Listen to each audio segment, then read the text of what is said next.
السلام علیکم ورحمۃ اللہ۔ جیسے ہی ہم قرآن کھول کے پڑھتے ہیں، سورہ فاتحہ ہمارا سوال ہے، قرآن اس کا جواب ہے۔ میرا سوال ہے، مجھے صحیح راستہ دکھائیے جس میں استقامت ہو، جس پہ چلنے کے بعد میں انعام کا مستحق بن جاؤں۔ ویسا راستہ نہ دکھائیں جس میں لوگ غضب کے مستحق ہو گئے اور بھٹک گئے راستے سے۔ ٹھیک ہے، اللہ پوری قرآن جواب میں پیش کر رہا ہے۔ جیسا ہی آپ قرآن کھولتے ہیں تو اللہ سبحانہ تعالیٰ کلیئر کر دیتا ہے کہ یہ کتاب میں شک کی کوئی گنجائش نہیں ہے۔ ذالک الکتاب لا ریب فیہ ھدی للمتقین، تقوی اختیار کرنے والوں کے لیے، پرہیزگاری کرنے والوں کے لیے، برائیاں چھوڑنے والوں کو راستہ دکھاتا ہوں۔ تم برائیاں لے کے اچھے راستے پہ نہیں آ سکتے، یہ جنت کا راستہ ہے۔ تو ایک ایک برائی چھوڑتے جاؤ، میں ایک ایک گلی کا ایک ایک موڑ، ایک ایک چیز دکھاتا جاؤں گا۔ یہ ہے قرآن کا مین کانسیپٹ۔ تھوڑی ہی دور جاتے ہوئے آپ کو متقیوں کے اوصاف دکھاتے ہوئے، الذین یؤمنون بالغیب ویقیمون الصلاۃ ومما رزقناہم ینفقون، یہ بتانے کے بعد آگے فوراً الذین کفروا سے بات ہو رہی ہے، جو لوگ اس کو ماننے سے انکار کر دیں، سواء علیہم انذرتہم ام لم تنذرہم فہم لا یؤمنون۔ پھر آگے بڑھیے تو وہاں منافقین کا ذکر ہے۔ کچھ ایسے بھی لوگ ہیں جو کہتے ہیں کہ ہم ایمان لائے، آپ کے سامنے آ کے کہتے ہیں کہ ہم ایمان لائے اور آخرت پر یقین رکھتے ہیں، لیکن اللہ کہتا ہے وما ہم بمؤمنین، یہ لوگ جھوٹے ہیں، منافق ہیں۔ ان کے دلوں میں ایک مرض ہے جس کو اللہ نے اور بڑھا دیا ہے۔ یہ بات سمجھنے کے بعد آج کا میرا بیان، آج کا میرا ویڈیو ان بھائیوں کے لیے ہے جو میرے بیانات پہ الگ الگ قسم کے اعتراضات کرتے ہیں۔ میری پورے دیکھنے والوں میں جو بھی ویورز ہیں، ان میں نے جب کیٹیگریز بنائی تو کچھ لوگ ہیں ماشاءاللہ عقل رکھتے ہیں، سمجھ رکھتے ہیں، مجھے جانتے بھی ہیں پہلے سے یا نہیں جانتے، وہ اس میں سے وہ مواد لے لیتے ہیں جس سے ان کو ہدایت چاہیے۔ جیسے آپ قرآن پڑھتے ہیں، تب آپ مومنوں کے بارے میں پڑھیں گے تو کوشش کریں گے کہ بھائی میرے اندر یہ صفات ہونا چاہیے، الذین یؤمنون بالغیب ویقیمون الصلاۃ ومما رزقناہم ینفقون۔ اگر آپ کو تکلیف ہو رہی ہے یہ بات سن کے تو سمجھ لیجئے کہ آپ کو کافروں کی کوئی بات سننے کے بعد تکلیف ہو رہی ہے تو کفر میں کہیں نہ کہیں مبتلا ہیں۔ اگر منافقین کی بات سن کے تکلیف ہو رہی ہے تو آپ کے دل میں نفاق کہیں نہ کہیں موجود ہے۔ اگر جاہلوں کے بارے میں سن کے ہو رہی ہے تو آپ کے دل میں، دماغ میں کہیں نہ کہیں جہل موجود ہے۔ شیطانوں، بٹے بازوں، جنوں اور فاسق لوگوں کے بارے میں بات ہو رہی ہے تو آپ کو تکلیف پہنچ رہی ہے، تو سمجھ جائیے کہ آپ کے اندر بھی کہیں نہ کہیں گندگی موجود ہے۔ یہی ہو رہا ہے جب میں قرآن سمجھا رہا ہوں۔ میری پوری لائف کا جو مین مقصد ہے وہ ہے انسان ہونے کے ناطے اللہ تعالیٰ نے اپنے پیغمبروں کے ذریعے سے جو کتاب، جو پیغام، جو رسالہ، جو میسج بھیجا ہے، اور ان نبیوں نے یہ بتایا ہے کہ یہ تم کو آگے پہنچانا ہے۔ وہ لوگ جو غلط لوگوں کے گھر میں پیدا ہو گئے ہیں، جو زمانے سے کفر کرتے ہوئے آئے ہیں، جو زمانے سے جاہل رہے ہیں، جو زمانے سے جو ہے غیر مسلم رہے ہیں، ان تک سمجھاؤ تاکہ وہ بیچارے بھی جہنم کی آگ سے بچیں۔ تو جیسا ہی میں پہنچانے کے لیے جاتا ہوں، جس کمپنی میں، جس گروپ میں میں کام کر رہا ہوں، اللہ تعالیٰ کے انبیاء کا گروپ جو ہے وہ ایمانداروں کا ہے، باقی کے کافر ہیں، یا پھر تیسرا جاہلوں کا ہے، یا پھر چوتھا منافقین کا ہے، سامنے آ کے کہتے ہیں ہم آپ کے ہیں اور پیچھے وہ کام کرتے ہیں۔ تو لوگوں کو تکلیف ہو جاتی ہے۔ کوئی میری داڑھی پہ بولتا ہے تم داڑھی رکھو پہلے، کوئی بولتا ہے تم سنگر ہو، تم لیڈیز کے ساتھ ڈانس کرتے ہو، تم یہ کرتے ہو۔ بھائی اگر آپ کو کوئی اچھی چیز لینا ہے تو آپ قرآن میں سے کافروں، مشرکوں، منافقوں، فاسقوں اور خنزیروں اور گدھوں اور جانوروں کی مثالیں کیوں لے رہے ہیں؟ آپ ایک اچھی مثال لیجئے قرآن میں سے جس سے آپ کو ہدایت ملے۔ تو میرے بیان میں سے یہ دیکھیے کہ میں نے قرآن کی کون سی آیت کو کس طریقے سے سمجھایا ہے۔ آپ کا پرابلم کیا ہے؟ مین پرابلم کیا ہے؟ میری داڑھی سے ہے، میرے گانا گانے سے ہے، میرے لیڈیز کے ساتھ ڈانس کرنے سے ہے؟ وہ میری پرسنل لائف ہے، وہ چھوڑے ہوئے زمانہ ہو گیا۔ کبھی کبھار کوئی دوست احباب میں، کبھی میرے پاس فرصت ہی نہیں ہے۔ میرے پاس یہ جو میسج اب میں ریکارڈ کر رہا ہوں، اس کی بھی فرصت نہیں ہے. لیکن ابھی ابھی فجر کے بعد میرے ایک دوست نے کہا کہ بھائی آپ جواب تو دیجئے, ایسی گندی باتیں لوگ لکھ رہے ہیں, میں ان سے کیا کہوں, وہ بھی میرے بھائی ہیں. معاملہ رہا آپ کے گاؤں, آپ کے شہر آنے کا. میں رہا کچھ دن, 2-2.5 مہینے. لوگوں کو پسند نہیں آئی بات. میں چاہوں تو رہ سکتا ہوں ابھی بھی آ کے. میرے اپنے پاورز میں دکھاؤں, آپ اپنے پاورز دکھائیں, پھر آپ ہاریں یا میں ہاروں, اخبار میں تصویر آ جائے کہ انہوں جیت گئے تھے, تو بس اتنا ہی کافی ہے. آخرت کی کامیابی, آخرت میں جواب دہی کا کوئی احساس نہیں آپ کو. جس دن میں آپ کا مقام, آپ کا گاؤں چھوڑ کے نکلا, تو اس دن میرے پاس 2 آپشن تھے. میں وہاں رہوں, آپ کے خلاف کمپلین کروں. اب میری کہاں تک پہنچ ہے, میں آپ کے لیے کیا کر سکتا ہوں. یہ کرنے کے لیے مجھے لازماً کمپلین کرنا پڑتا, پولیس ڈپارٹمنٹ جانا پڑتا, کسی بڑے منسٹر کو فون کرنا پڑتا, سی ایم صاحب کو میں فون کر دیتا, کوئی اسپیشل فورسز بھیج دیتے, کوئی مسئلہ نہیں تھا. لیکن مجھے میرے رب نے منع کیا ہے.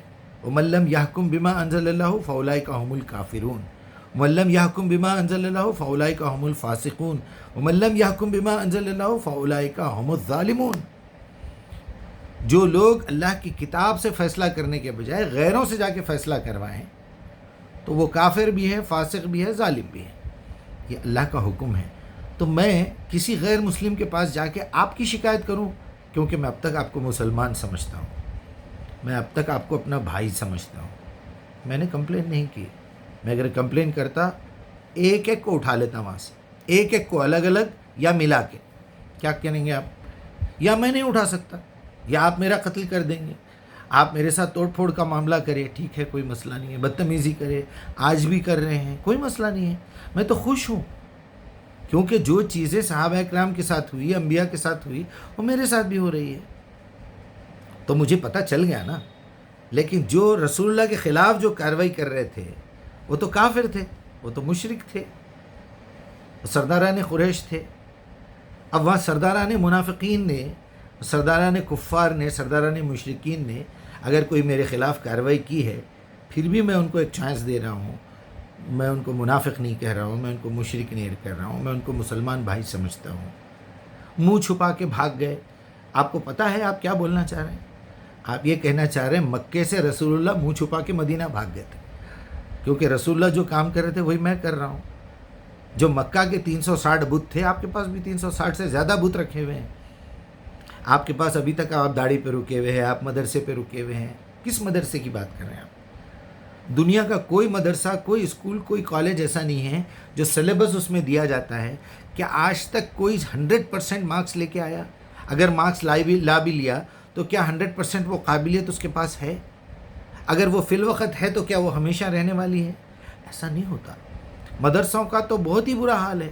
اتنا سا سلیبس ہے, ناظرہ قرآن پڑھا دیتے ہیں 2-3. بھائی میرے, آپ کو کسی چیز کی تکلیف ہے, آپ وہ میٹر پہ بات کریے, میرے کو کال کریے, میرے پاس آئیے, میرے پاس ملیے. دیکھیے, رات میں ہم کہیں جاتے ہیں ڈیوٹی سے گھر کی طرف یا کہیں کام سے, تو 15-20 کتے راستے میں ملتے ہیں آپ کو. اس وقت آپ کیا کرتے ہیں؟ ادب سے, آرام سے. آپ گاڑی تیز بھگائیں گے, وہ آپ کے پیچھے آئیں گے. آپ آرام سے رک جائیے, وہ کبھی کچھ نہیں کریں گے. تو رک کے آرام سے وہاں سے گزر جائیے. میں نے یہی کیا. اب کچھ کتے بھوک رہے تھے, تو میں نے سوچا چلو ٹھیک ہے, وہاں سے اپنا دامن بچا کے نکل جاؤ. ہجرت کا پورا موقع جو ہے قرآن میں بیان کیا گیا ہے. ابراہیم علیہ السلام کی ہجرت بھی ہے, موسیٰ علیہ السلام کی ہجرت بھی ہے, عیسیٰ علیہ السلام کی ہجرت بھی ہے, رسول اللہ صلی اللہ علیہ وسلم کی ہجرت بھی موجود ہے. میں نے وہی کیا جو اللہ کے. اچھا, ٹوٹل میرا اب تک کا میں جو بتا رہا تھا, ٹوٹل میرا مقصد کیا ہے؟ آپ کی زبان سے جو الفاظ نکل رہے ہیں, آپ کے دماغ میں اس کا علم بھی ہونا چاہیے اور آپ کے دل میں اس کا یقین بھی ہونا چاہیے. اس سے زیادہ میرا رونا ہی نہیں ہے کچھ, کیونکہ میں اب اس وقت دعوت دے رہا ہوں اپنے مسلمان بھائیوں میں. میں جس وقت کسی غیر مسلم کو دعوت دوں گا تو پھر مجھے قرآن کے فضائل بتانے پڑیں گے, اللہ کے وجود کا اقرار کروانا پڑے گا, اس کی توحید سمجھانی پڑے گی, اس کو آخرت سمجھانا پڑے گا. یہاں تو ہم بچپن سے یہی سنتے ہوئے آ رہے ہیں. تو میرے بھائی, قرآن میں بھی, اور بہت سارے لوگ مجھے یہ بھی اعتراض کرتے ہیں کہ مجھے بھائی آپ ذرا اپنی لینگویج پہ کنٹرول کریے, لوگوں کے ساتھ ذرا بدتمیزی سے آپ پیش آ رہے ہیں. تو میرے بھائی, وہ آپ اپنے اوپر کیوں لے رہے ہیں؟ دیکھیے, بلی کو بلانے کے لیے ادھر آئیے تشریف لائیے نہیں بولتے. کتے کو بلانے کے لیے موتی چھو موتی چھو، اور کبوتروں کو بلانے کے لیے یہی ہے نا. جانوروں کو بلانے کے لیے ہر جانور کے لیے ایک کوڈ ہے، ایک لینگویج ہے ان کی، وہ سمجھتے ہیں. لیکن وہ جب قریب آنے لگتے ہیں، جب آپ ان کی ٹریننگ دیتے ہیں، وہ کتے کو پالتے ہیں، اس بلی کو پالتے ہیں، آہستہ آہستہ آہستہ وہ لوگ آپ کی لینگویج سیکھنے لگتے ہیں. لیکن اس کے لیے قریب آنا ضروری ہے. اچھی اردو سمجھنے کے لیے، اچھی عربی سمجھنے کے لیے، اخلاق کی باتیں سمجھنے کے لیے ایسے جاہلوں، ایسے کافروں، ایسے جانوروں کو پہلے ڈنڈا لے کے مارنا پڑتا، ان کو دھتکارنا پڑتا. ایک گھوڑا جو آپ خود پالتے ہیں، ایک بیل خود پالتے ہیں، وہ بنڈی میں لگاتے ہیں، اپنی ٹانگے میں لگاتے ہیں، اس کو ہنٹر لے کے مار مار کے چلانا پڑتا، حالانکہ اس کو آپ کھانا بھی کھلاتے پانی میں. تو یہ تو جانوروں سے گرے ہوئے ہیں. مجھے پتا ہے جو سوال کر رہا ہے، میں پریکٹیکلی کام کر رہا ہوں فیلڈ میں قرآن کی دعوت دے رہا ہوں لوگوں کو. میرے سامنے جو ہے ابو جہل بھی آئے گا، ابو لہب بھی آئے گا، منافقین کا سردار عبداللہ بن ابی بھی آئے گا، اور پتہ نہیں کون کون تھے، کیا کیا نام تھے ان کے، جو نام ہمارے پاس نارملی گئے تھے. یہ حیوانات سے بدتر تھے، اسفل سافلین. اس سے بڑی گالی کوئی نہیں ہے. آپ قرآن کو پڑھیں گے، سمجھیں گے، کبھی روایات کو پڑھیں گے، نبی صلی اللہ علیہ وسلم کی زندگی کی ہسٹری پڑھیں گے، ائمہ نے کیسی کیسی گالیاں لکھی ہیں کتابوں میں، وہ پڑھیں گے. آپ کو تو پتہ ہی نہیں ہے گالی کسے کہتے ہیں. آپ کی ابھی تک سوئی داڑھی پہ اور اس پہ اٹکی ہوئی ہے. بس اتنی چھوٹی ذہنیت اور اتنا ڈر دل کے اندر. ان کی کتاب مت سنو. ابھی میں آج پڑھ رہا تھا بیچارے کا کہ نہیں تم ان کی بات مت سنو، تم بھی بہک جائیں گے. اتنے کمزور، اتنے نالائق، اتنے زنخے ہیں آپ، مرد نہیں ہیں. اب دیکھیے میرے کو تکلیف دے کے بولنا پڑ رہا نا یہ بات. ذرا مردانگی پیدا کریے اپنے اندر. فون کیجئے، بات کیجئے، آئیے ملاقات کیجئے، سلیقے سے بات کریے. میں کسی غیر مسلم کی مدد لوں آپ کو سدھارنے کے لیے؟ اگر میرے رب نے حکم دیا ہوتا تو میں برابر کرتا. کوئی مجھ پہ حملہ کرے، اوکے، میرے پاس پوری قرآن موجود ہے. انبیاء کو قتل کیا ایسے ظالموں اور ایسے ذلیلوں نے، تو میں بھی قتل ہو جاؤں گا، شہید ہو جاؤں گا.